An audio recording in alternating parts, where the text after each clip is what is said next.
Yeah, where are you, first of all? Where are you recording this from? So since 10 days, I'm in Colorado now. And I was living in France, in Colorado. Oh, Colorado. Okay, got you. Yeah. Yeah. And I was in France. I was living in France for all my life. Right. So yeah, big changes. Is this like a permanent move? Like you've moved to Colorado? Yeah. Oh, wow. What a crazy time to make that big of a move. I know. Was this good timing? Oh man, was this something you had planned before all of the coronavirus stuff?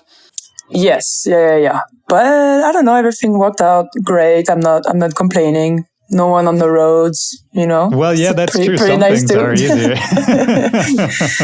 But no, that was actually easier than what I thought. So well, I'm very that's happy. good. Yeah, maybe that's a silver lining in all of this. Yeah, exactly. Was there a thought, once this happened? Because I've been talking to a lot of people, some people who live in Europe or other places in the world where, when everything started shutting down, they had to make these last second decisions about, do I want to stay here where I know people, Exactly. or do I want to go to the US really fast where some of my business is? Mm-hmm. Yeah, exactly. Did you have that kind of moment? I planned already to be in the US when that happened, so it was okay. That was as planned. Right. I just wanted to move faster than that, but everything worked out great, and it's not like I was homeless or anything, and everything was perfect this way. Well, yeah, that's good. So, I mean, why Colorado? Out of curiosity, was it just a place you knew people or you always liked? Yeah, I know a lot of people here. My team is here as well. Like my lighting designer, my tour manager, and a lot of producer friends too. And I decided here because I don't know, that's the only place I would see myself live in the US for some reason. Yeah. I just connected directly with everything. And I think there is also because it reminded me of my hometown in Toulouse in France. And there is the mountains and yeah, I've never been to Toulouse. Is Toulouse, I'm sure it's a very pretty place. Is there, I'm ignorant. Are there mountains there? Is it like a full of nature kind of city?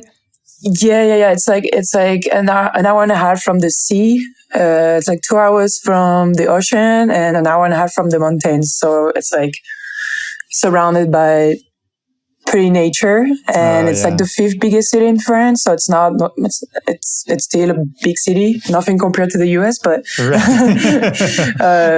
that's kind of like Colorado too, right? It's I mean, the Denver area. It's a big city, but it's not the biggest city. Mm-hmm. Yeah. I just love also the music culture here.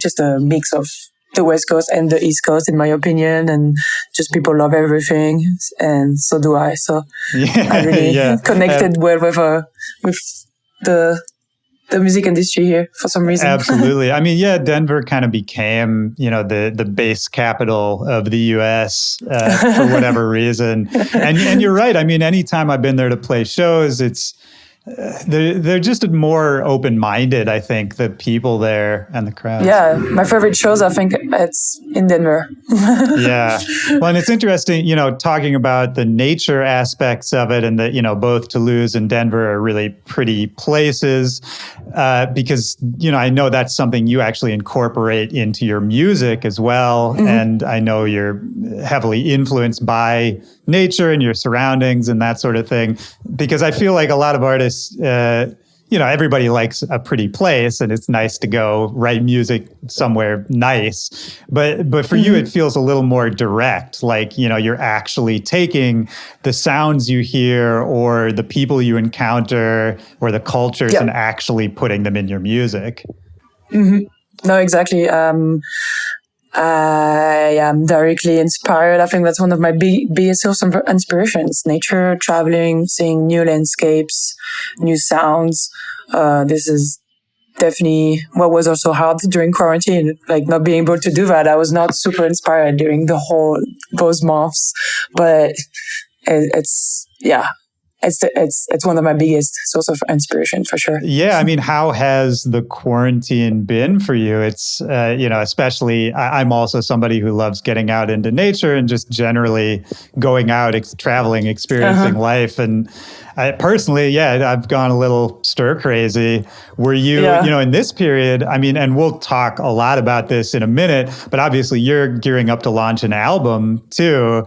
So I have to imagine, you probably thought you were done sitting at home writing music for a little bit.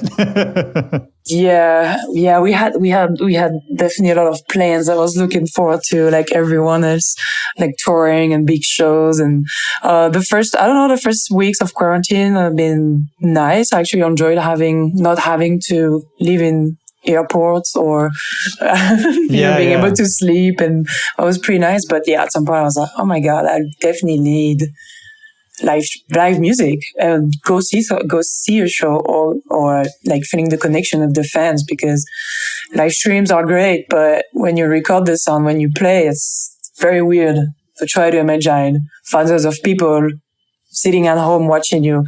It's not the same. It's really not. And I love that you said that, because I feel like that's the sort of secret thing that none of us are saying, is that like live streaming is great. And I think it's awesome that we've sort of found a way to connect in this weird time. And it's kind of this new art form that's evolving really quickly. And so there's lots of cool stuff.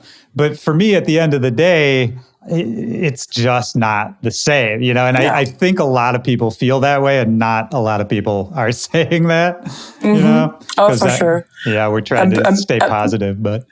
No, exactly. And I mean, if I do it, it's definitely my first thought is this is for the fans. It's for the people who are asking for it. Like at first I was like, I don't know if I want to do it because I don't know. I need to see you guys. I need to some energy also back, and some connection to be able to feel what I'm playing. But a lot of people requested it, and I actually had fun recording them and then watching myself on live doing it. Like that's weird, but that's another part of the weird thing, right? Is you're watching yourself do it.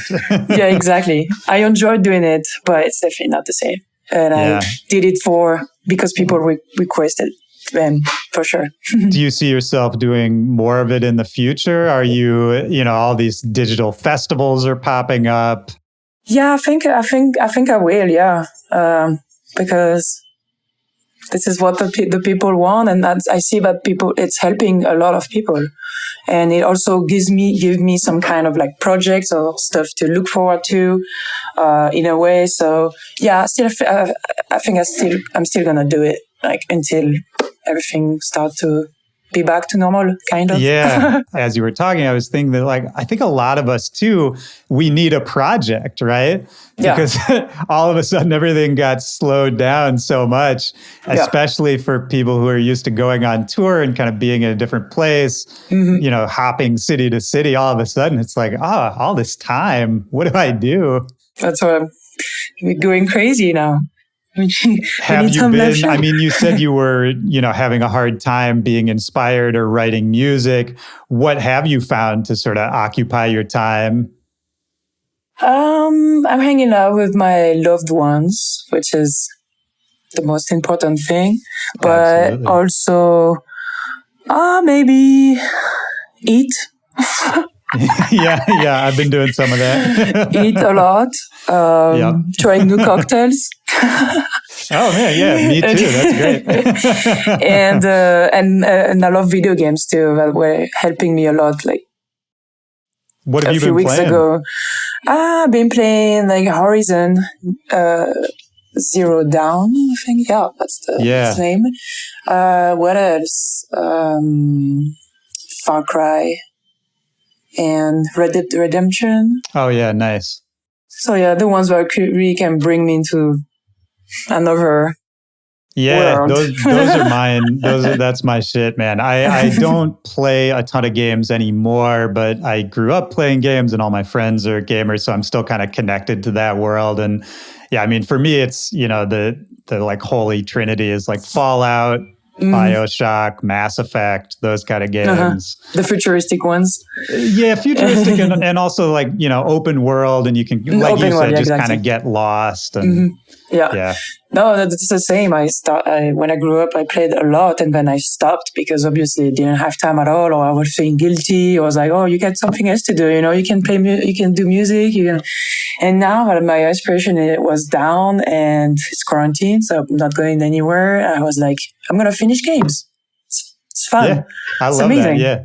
Yeah. No, it really is. And it's nice too to like, because I've come back to a couple games recently, and it's really refreshing to, it feels new again. You know what I mean? Like I feel like I'm a kid again the first time I played some of these games. And that's just a fun feeling in general. I feel like I have this theory about music writing and just creativity in general that a lot of us, we're all sort of just trying to get back to the original feeling that got us excited about music or about art in the first place.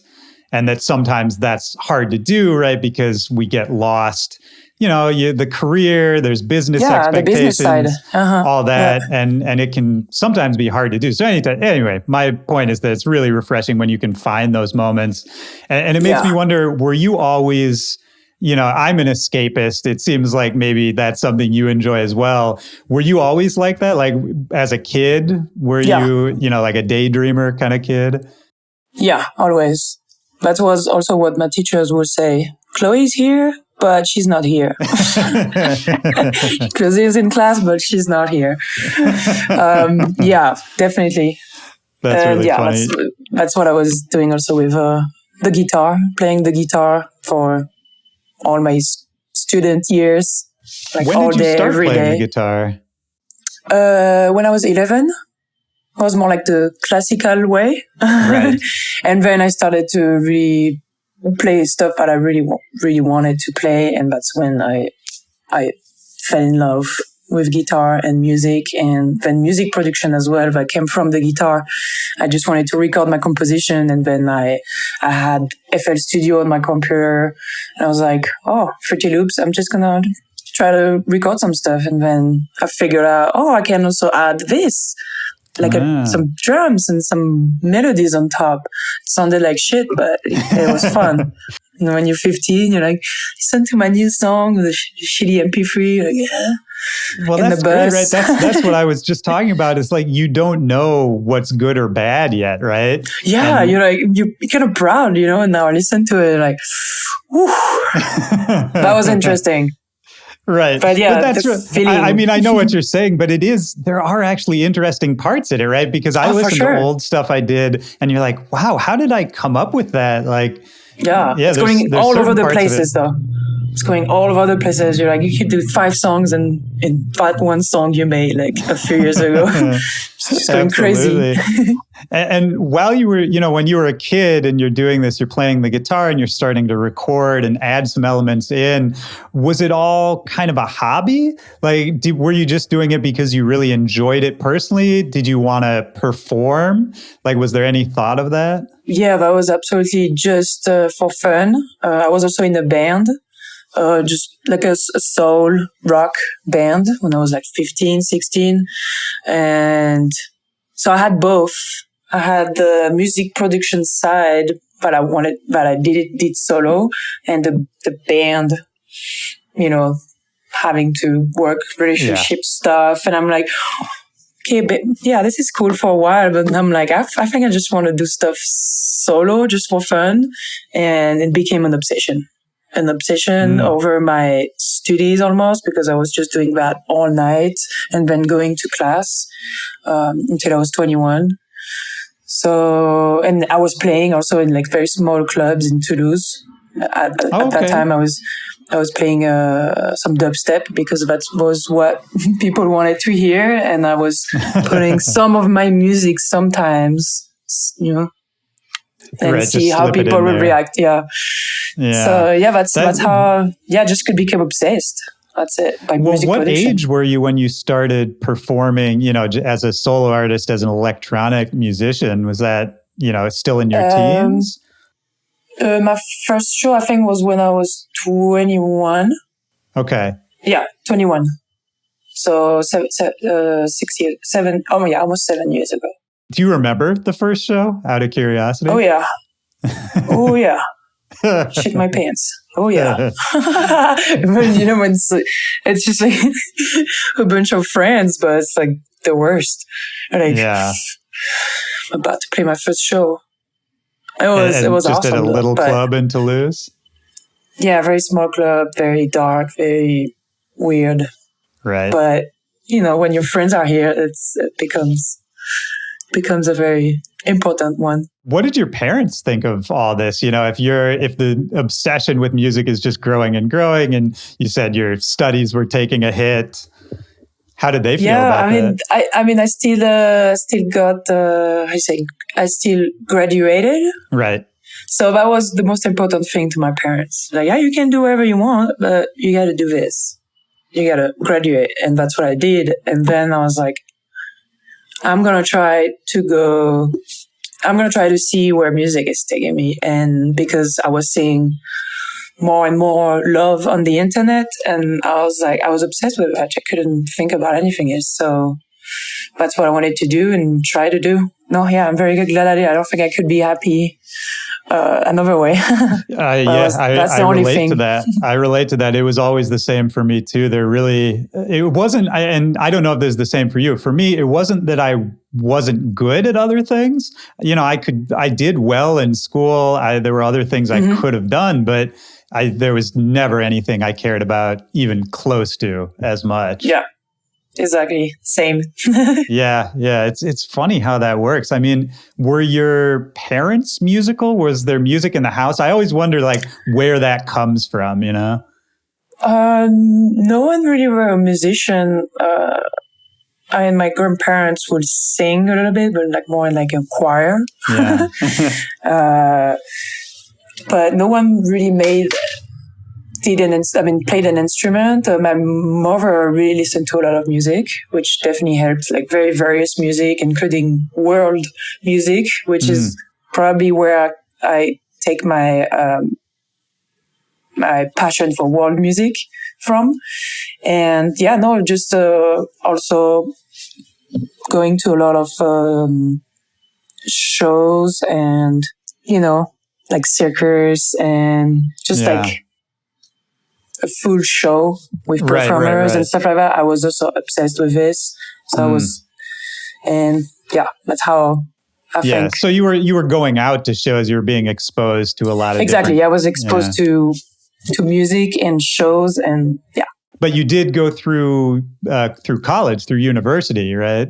Yeah, it's a little bit different in France. At 18, I got graduated scientific. It's a scientific studies that I was doing to be a sound engineer. So I went 2 years in that school. And I got graduated for that. But I just realized that was not what I wanted to do. I love the technical side of the sound, but I was obsessed with creating. Right. I was more like a creator than technician. I had a very similar experience. I have a degree in music, but it was, much more on the engineering side of things. Yeah. And it was very much the same for me. It was interesting and it definitely helps me make music. But I couldn't, it wasn't my thing to just sit behind the boards all day. Yeah. And you working for someone, it's not like you can do whatever you want. It's I want my sound this way and you have to make it the sound that person or that artist want, which is great too. But it's just I need that freedom of, creation. That was what was missing to me. And I'm pretty sure that you said it's the same for you. Yeah, pretty much. Yeah. And I mean, it's interesting because I think you have a very unique sound and I think you're very hard to categorize, the kind of music you make. And I wonder sort of, as you were coming up, as you were starting to record yourself, to add more elements, and then we talked about you started performing and, eventually started releasing your own music. Once you sort of realized that more eyes were on you and that people were starting to take notice of what you were doing, did that affect the way you wrote music or the way you thought about your own songs once you saw how people were like starting to process them? Yeah, I think it's definitely from the shows, from playing shows and see people's reaction to certain music, certain part of my songs. But definitely inspired the live aspect definitely inspired me a lot to see a crowd reacting to a song. So yeah, I would say since I'm touring, which is like in 2014, I would say, I think my music became a little more simpler, less less detail, less craziness, but just like more efficient and probably more basic too. Yeah. Because the feeling. Sure, and you start realizing like what it's going to be used for, right? Yeah, exactly. The live aspect is now a big impact. When I write a song, I imagine myself playing it and people dancing to it. How are you able to sort of split the difference between, keeping the dance floor in mind versus, I mean, like you said, your ideas, I think, are pretty vast. And so I have to imagine sometimes you're not trying to write the dance floor banger. No, of course, yeah. Is that where the album idea comes in, where you can kind of, have a whole collection of songs? Actually, the next album is the Neon Jungle. The name is directly from an idea that I had for the stage design, which is I wanted to bring basically a jungle. So that's how it affects the whole concept around the album and the songs a little bit. Obviously, there's like also slow down tempo songs, but those are also songs I could eventually play like at a sunrise set, or I've been really, really inspired by the life concept all the time. That is definitely what is in my head. Right. Well, and like you said, I mean, you've been touring since 2014. So at this point, I have to imagine you've had a wide enough range of experiences, and I know you go all over the world to, probably be able to focus those ideas into something. Now that you're, at the plate where you can headline, decent sized venues and all that, it's got to feel freeing and exciting, right? To sort of be able to customize the whole night. Yeah, exactly. Yeah. It was, the whole, it makes me want to cry. The whole tour, like, not happening, probably. Like, oh no. Yeah, I mean, you'll get back whenever to it's it, gonna right? be back. Of course, yeah. Yeah, but no, I mean, it's got to be crazy. I mean, I think that's worth talking about. I think people might be interested in that idea is, because I don't think people always understand when you're putting out this album, you're putting out Neon Jungle, but what has to happen before that? It's years of planning, right? Exactly, and vision. Yeah. And I mean, this is how it is, but it's just like. Yeah, and that's why it's missing something. The album is gonna come out, and I wish we could put out everything, including the live show and everything. But I'm very grateful to have an album coming out during this period too, because we need to. I need projects. Absolutely. No. And I mean, I heard a stream of the album, and I mean, it's fantastic. And it makes me think about that escape concept we were talking about earlier too, which I think is super relevant in these times.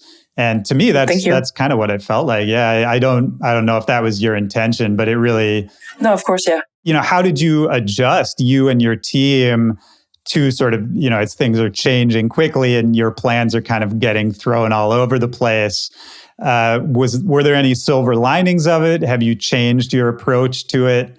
The release of the album, the rollout?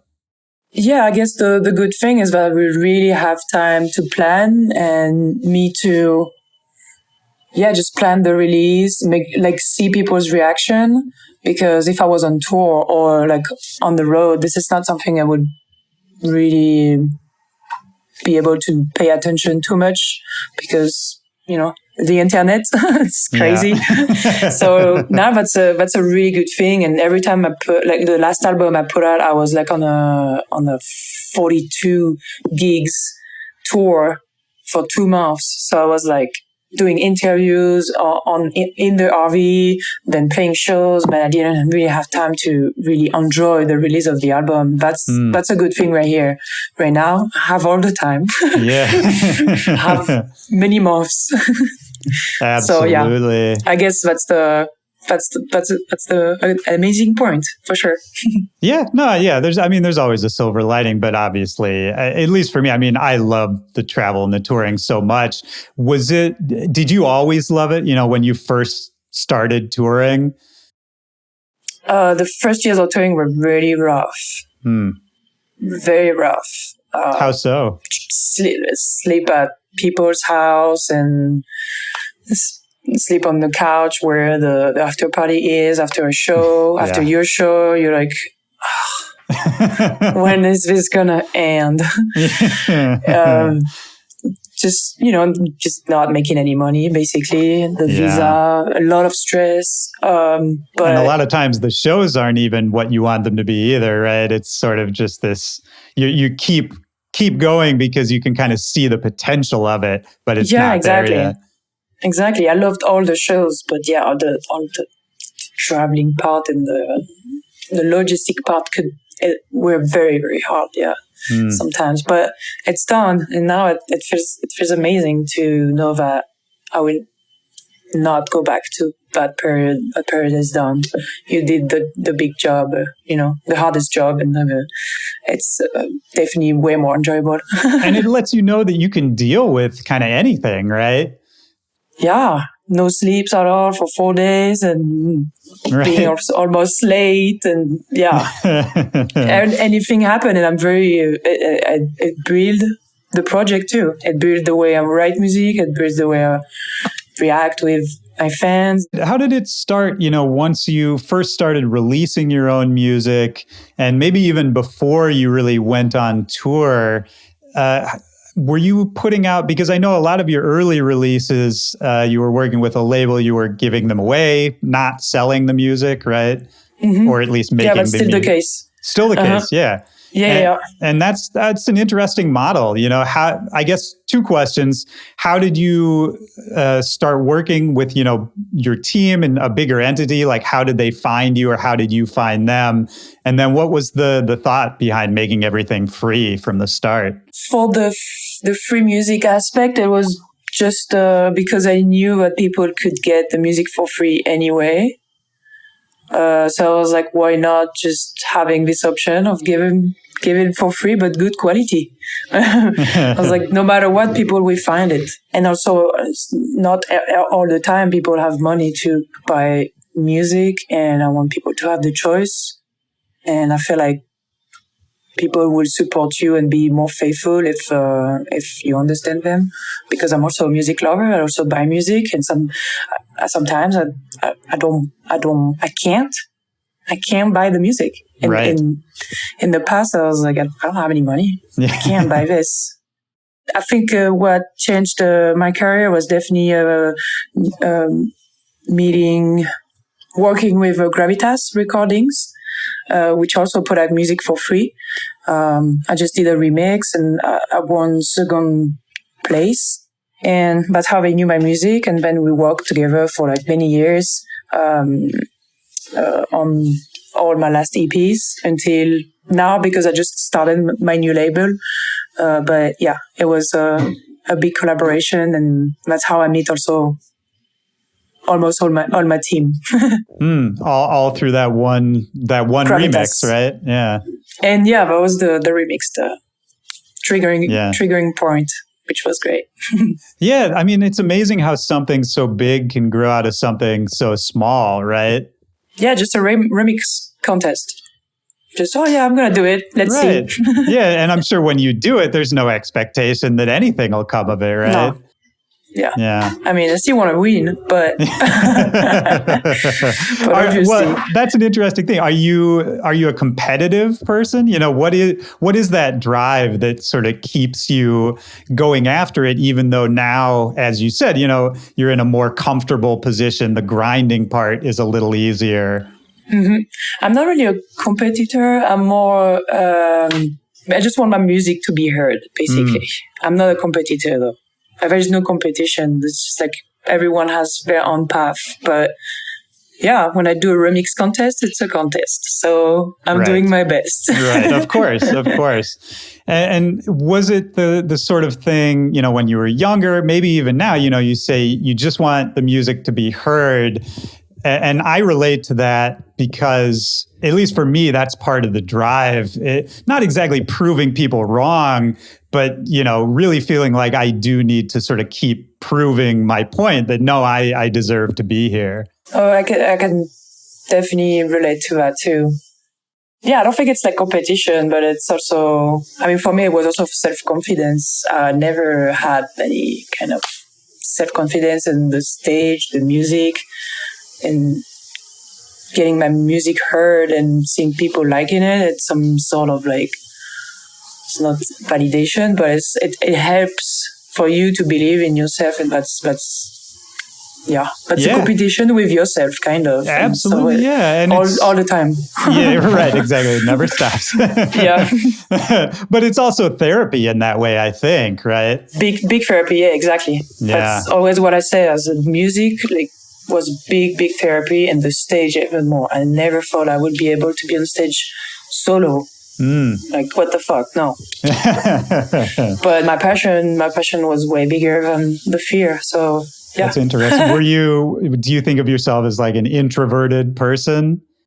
Introverted person until you know me. Yeah. I think.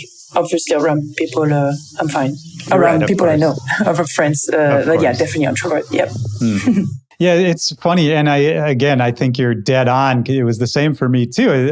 We keep connecting on these where, the desire to just share the music and connect with people way bigger than any of the awkwardness I felt. Yeah, exactly.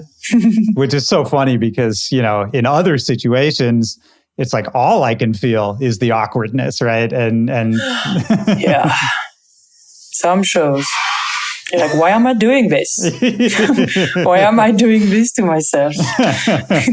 Please make it end. Yeah, basically. I mean, especially in the early days, did you find yourself in those kind of situations where people didn't know exactly how to categorize what you were doing? Because, you know, you mentioned you sort of had to start off playing dubstep just because that's sort of what was popular and what worked. Yeah, that's what I loved, and that's what people wanted to hear. And if it was too down-tempo or too chill, people would be like... So yeah, it's tough. And did you find yourself in situations like on festivals or just, you know, people sort of booking you with awkward lineups where you felt like, this isn't exactly what I do? For the beginning, when I was playing not really my music, that was definitely, just dubstep lineups. And I was like, at some point I was like, I don't know. But that was the only thing happening for bass music at the time in Europe. There was nothing else.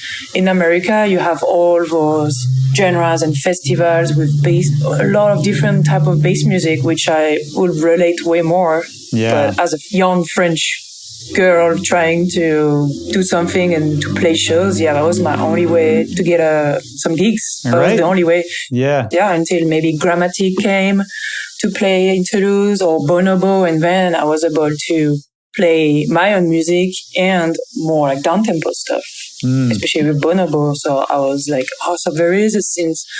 There is definitely a scene, but it's such a niche in Europe. Right. And then I went to America and I was like, oh my God. And I can play a 100% CloZee set and people will dance to it. Well, so what was going on in Toulouse, in France, in Europe, you know, dance music wise, when you were first starting off? You know, who were you listening to? How did you even kind of have the idea to work in bass music if there wasn't so much of it around you? Definitely YouTube. I was very curious of hearing new music, and I was all the time in Toulouse or in the library of my city where I was living had really good electronic music discs. Oh wow, yeah. So I was just randomly renting discs. I was like, oh, I like this at work. I'm just I'm renting this, and then I'm listening to a lot of new music, and that's how I discover all those new people, like for me, new people, but Bonobo, the Glitch Mob, Amon Tobin, Eskimo, so many more. But yeah, I think the Glitch Mob and Bonobo were the two artists that make me want to do my kind of music right now. That kind of music, like glitchy. World. Right, yeah. Again, tempo. Both of those artists are really hard to categorize, right? And, yeah. Shout out to the Glitch Mob, by the way. They're good friends, and they've been on this show a few times, and I love those guys. Yeah, I love them too. Yeah, they're the best. And that's crazy that your library had that kind of music. There's okay, you tell me what you think of this. There's, this stereotype of France and the culture that, it's just cool, right? And it's somehow ahead of everybody else. And the library having that kind of music makes me think that even more.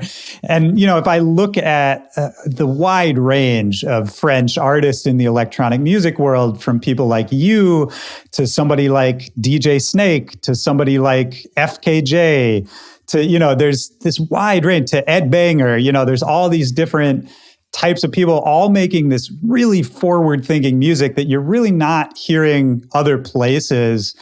Do you have any idea? Can you put your finger on what it is about French culture that sort of breeds that cutting edge way of thinking?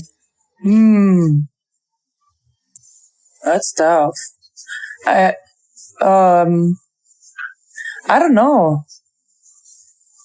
I feel like definitely I'm young, but I know that the rave scene is still huge. Yeah. And definitely made a lot of those new genres born between clubs and raves.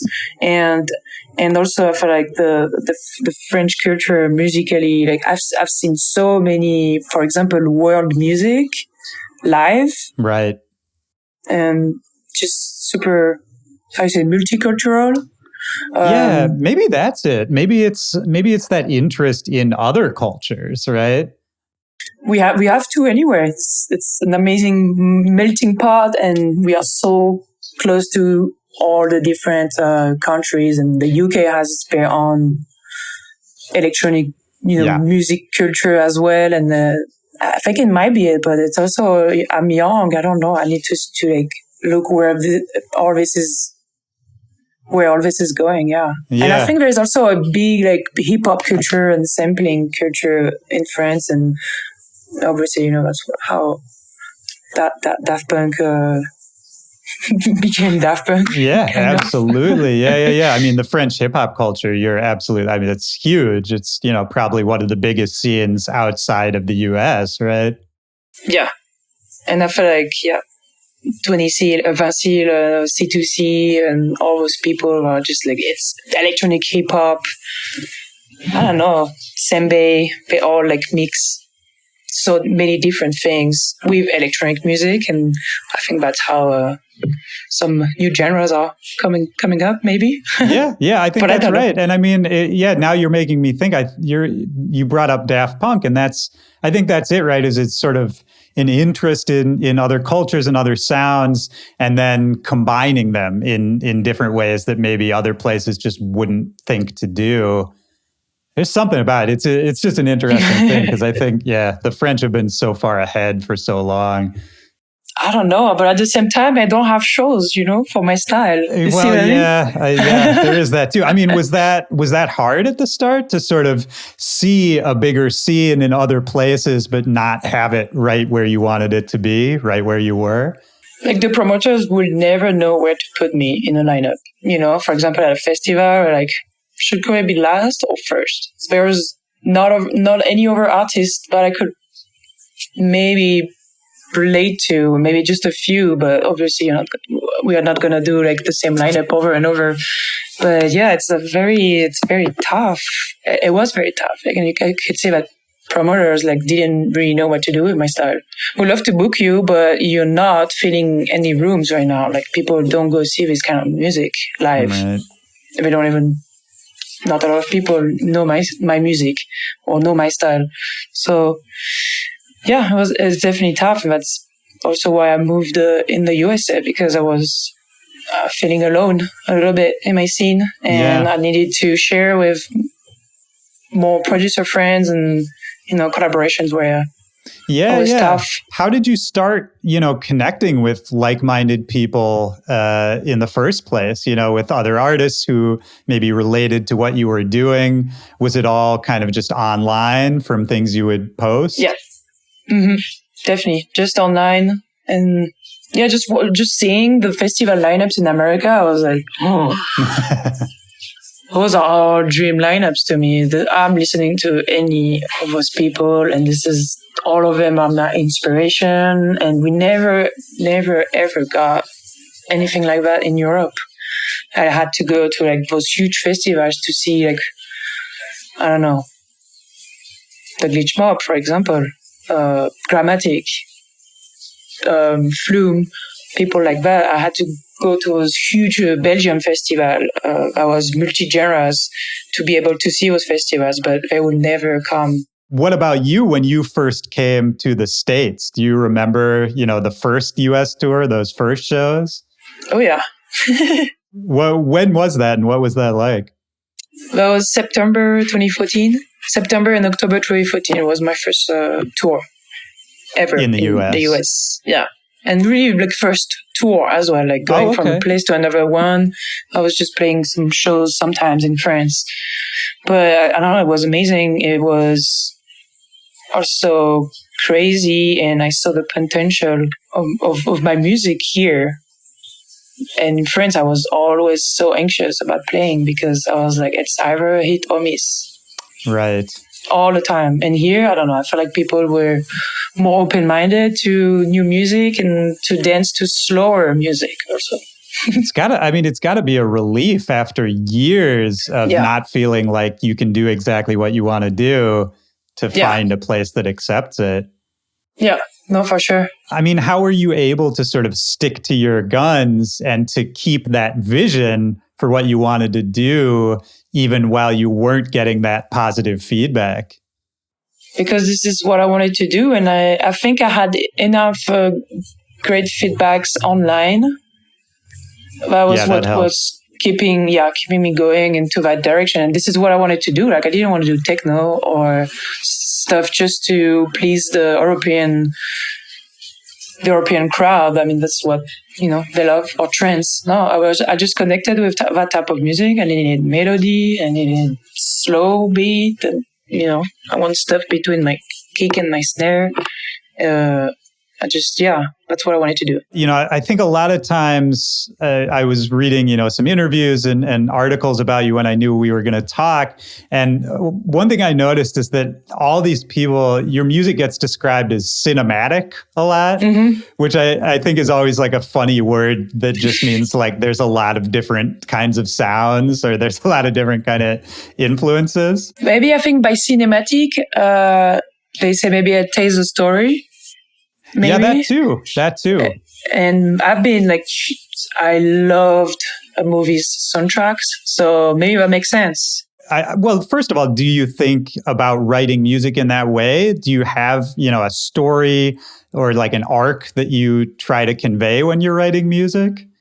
Some of the tracks, yes. Sometimes it's just coming from something that I saw or just an experience. It doesn't really tell a story, but it's definitely a sound, a memory in sound from, for example, a hike or a travel. So it always comes from an image almost. It's really interesting hearing you say a memory in sound. I've never heard that before, but I really like that. It's definitely in my head like that when I compose. Yeah. Well, and I think the most powerful connections we have with music are the ones that are tied to our memories, right? Whether it's something you write or just a song you heard at an important time in your life. Yeah, definitely. Yeah. There's always something behind. And when you write music these days, maybe it starts with an image or a place you've been or a feeling you've had. How do you decide sort of, if you're drawing from this big, wide palette of sounds that's kind of, unrestricted, like you'll draw from, kind of any sound you're inspired by. How do you decide sort of in the moment what you're going to do? Is it sort of sample based, or do you just find, a great sample, or do you work with live performers? How does the songwriting process go for you? It could be both. I have like particular emotions linked to particular instruments. Usually the guitar for me is like very, very like if I need to really put my feelings into a song, I will write a guitar part. Because it's so close to me and so intimate. Right. For example, if I want a sad song, like I think the eru, the Chinese violin, is like what is to me the sound of something sad, right? Or something really like very almost crying, right? And I have like those emotions linked to particular instruments, so that's how I choose. Oh, that's interesting. The world music instruments, especially, yeah. I like that. I mean, that's this is kind of a nerdy analogy, but that's almost like, just tagging a file, right? Yeah. If you're going through your sample library, it's like, oh, the snares are tagged red and the kicks are blue. Yeah, exactly. Mm-hmm. Yeah, that's a really interesting way to think about it. But sometimes it's just random. I try random things, and this is how it happens. I'm like, oh yeah, like that. As everyone, I'm sure everyone try random things, and then I like that. So I'm just keeping it. For this new album for Neon Jungle, do you think you changed anything about your songwriting process, or is anything, how is this different from what you've put out in the past? I guess is what I'm asking.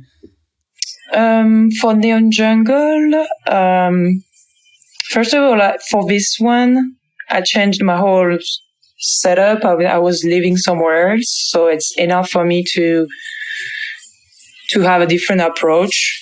But I guess everything was very much inspired by the vision I had, which is basically the artwork made by Tohad. I had this image in my head, and also for the live aspect, like bringing the jungle in a venue, basically. Right.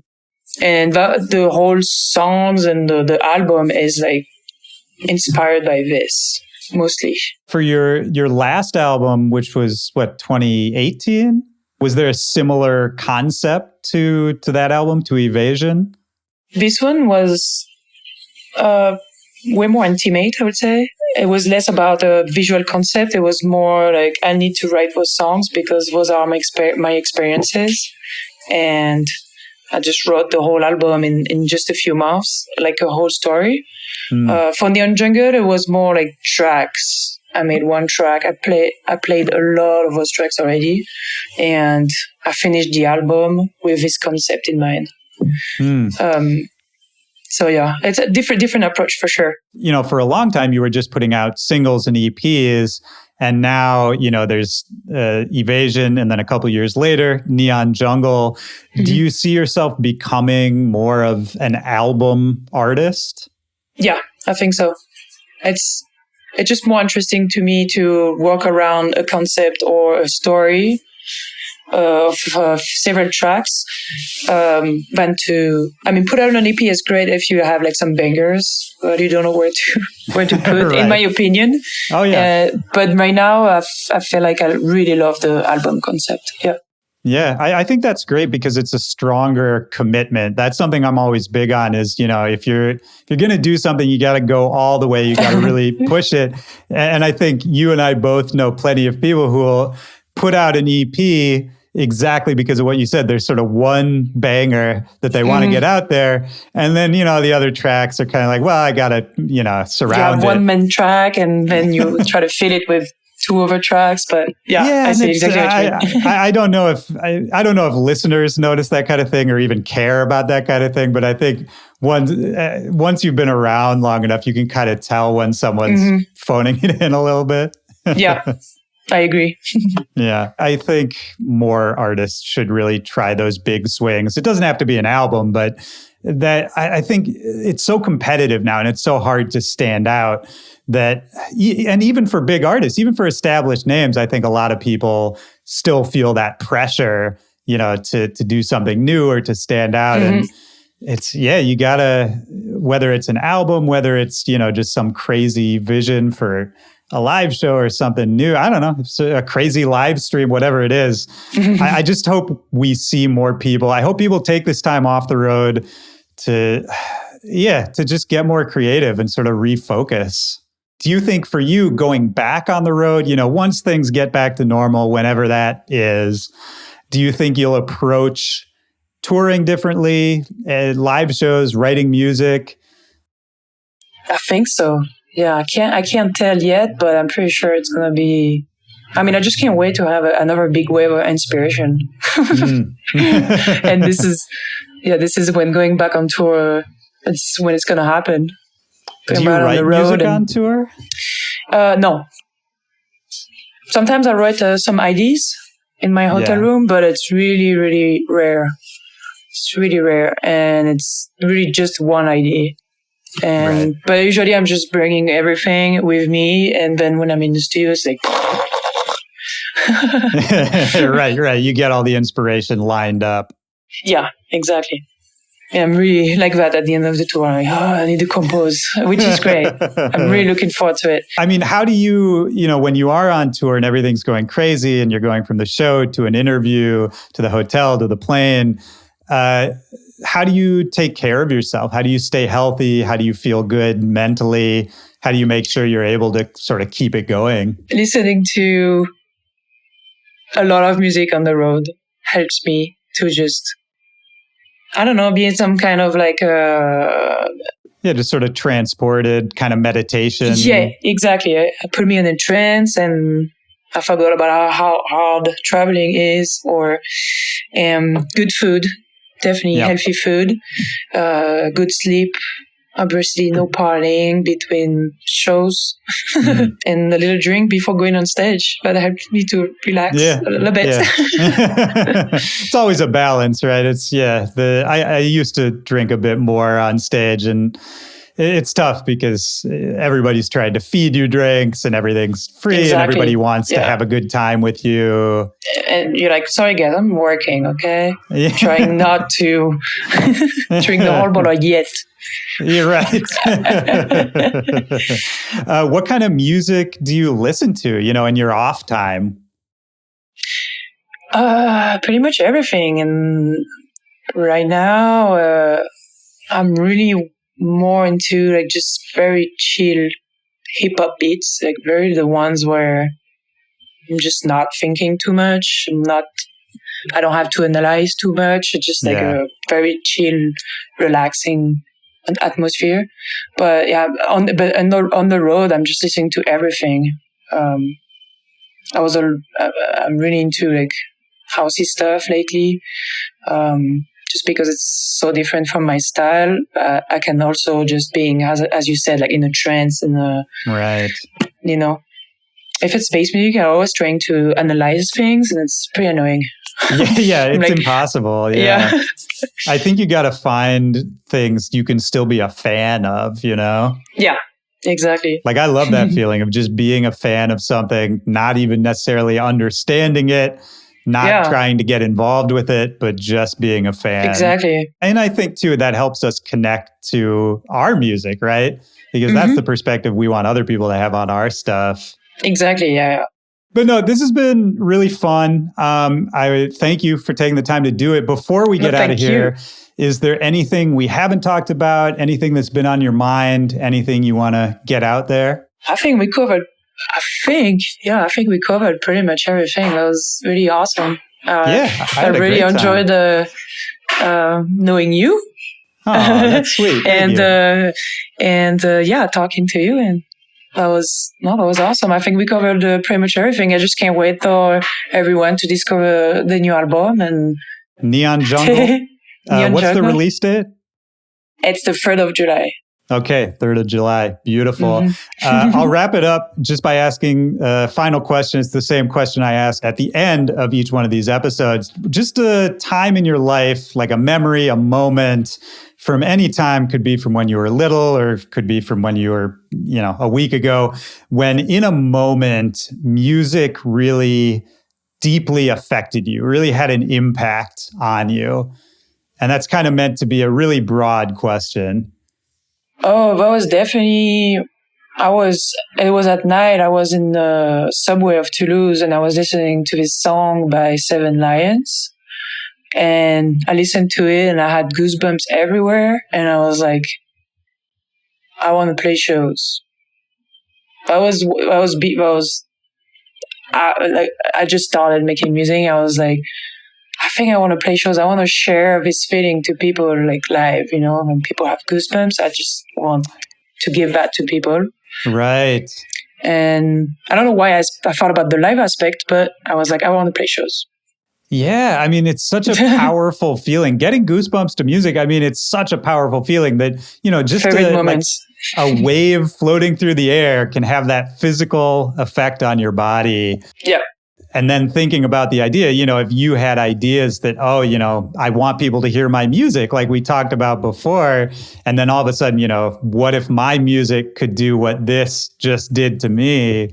Exactly. I was like, this is such the best feeling in the world, and I want to be able to eventually provide this to people. I love that. I mean, because that's like a therapist. That's what a budding therapist would say, I think, Space therapy. Oh, man. Well, this was great. Thank you for doing it. It's really nice to talk to you. Same. Loved it. Take care. Thank you so much. Bye. Bye-bye.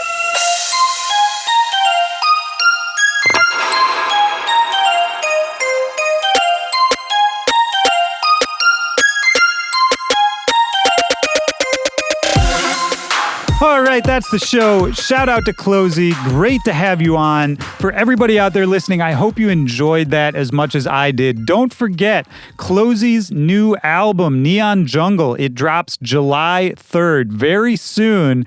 And there's a couple singles off of there that are already available now. So go check it out. There's a link in the description of this episode where you can go follow CloZee, keep up to date with everything she's doing. You can also follow me at Willy Joy or at back-to-back-pod. Reach out directly, back-to-back-pod@gmail.com. And also in that description, some great links to donate for some social causes, everything that's going on in the country right now. That's it for this week. My name is Willy Joy. I'm glad to have you with me. I want you to come join the Back-to-Back Discord server. Guess what? There is also a link to that in the description. Come chat with me. I'm in there every single day. We've got a great community. We would love you to join.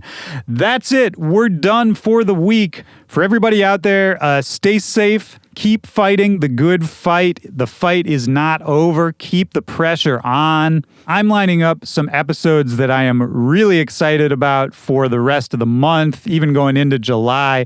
Some really awesome names. So stay tuned. Take care of yourself. Take care of the people around you. And I will talk to you next Tuesday. For Back to Back, this is Willy Joy. Peace.